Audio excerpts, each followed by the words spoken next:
ଆପଣଙ୍କ ପରିଚୟଟା ଆପଣଙ୍କ ପରିଚୟଟା?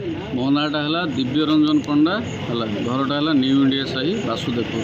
ଏ ଦୋକାନ କ'ଣ କାଲି ରାତିରେ ଚୋରି ହେଇଛି କ'ଣ କହିଲେ? ମୋ ଦୋକାନ କାଲି ମୁଁ ବନ୍ଦ କରି ଗଲି ପ୍ରାୟ ରାତି 11ଟା ହେବ ହେଲା। କାଲି ଟିକେ ଲେଟ୍ ନାଇଟ୍ ଯାଏଁ ବେପାର ହେଉଥିଲା, ଏମିତି ବସିଥିଲି। ରାତି 11ଟା ବେଳେ ବନ୍ଦ କରି ଗଲୁ ହେଲା। ତ ତାପରେ ଯାଇକି ତ ମୁଁ ଶୋଇଛି। ସକାଳୁ ମୋତେ ଜଣେ ମୋର ସାଙ୍ଗ ପିଲା ଫୋନ୍ କଲା ଦେଖିକି, ସେ ମାର୍କେଟକୁ ଆସିଥିଲା କାମରେ।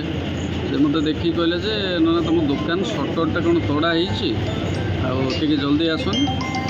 ମୁଁ ଆସିକି ଦେଖିଲି ତ ଏମିତି ଅବସ୍ଥା। ତାପରେ CCTV ଫୁଟେଜ୍ ଦେଖିବାରୁ ଜଣାପଡ଼ିଲା ଯେ ପ୍ରାୟ 3 ଜଣ CCTVରେ କଏଦ ହେଇଛନ୍ତି। ଆଉ ଗୋଟେ ମାନେ 4 ଚକିଆ ରେଡ଼୍ କଲର୍ ନାଲି କଲର୍ 4 ଚକିଆ କାର୍ରେ ଆସିଛନ୍ତି ହେଲା। ତା ଭିତରେ ଡ୍ରାଇଭର ବି ମଧ୍ୟ ଗୋଟେ ଥାଇପାରେ ହେଲା। ତ 3 ଜଣଙ୍କ ଫୁଟେଜ୍ ଆସିଛି ମାନେ ଦୋକାନ CCTVରେ ହେଲା। ତାପରେ ମୋର ସ୍ମାର୍ଟଫୋନ୍ ପାଖାପାଖି 20ରୁ 25 ପିସ୍ ଭଳିଆ। ତାପରେ କେସ୍ କିଛି ଥିଲା ପାଖାପାଖି 60,000 ଭଳିଆ କେସ୍ ଯାଇଛି। ଆଉ ଏଇଆ ଆଉ ମାନେ ବାହାରେ ଆପଣ ଡିଟେଲ୍ ରିପୋର୍ଟ ଭିତରକୁ ଗଲେ ହିଁ ଜଣାପଡ଼ିବ, କାହିଁକିନା ବାହାରୁ ଆମେ CCTVରେ ଯାହା ଯେତିକି ଦେଖିବା। ତାପରେ CCTV ସେ 2ଟା ଭାଙ୍ଗି ଦେଇଛନ୍ତି ହେଲା।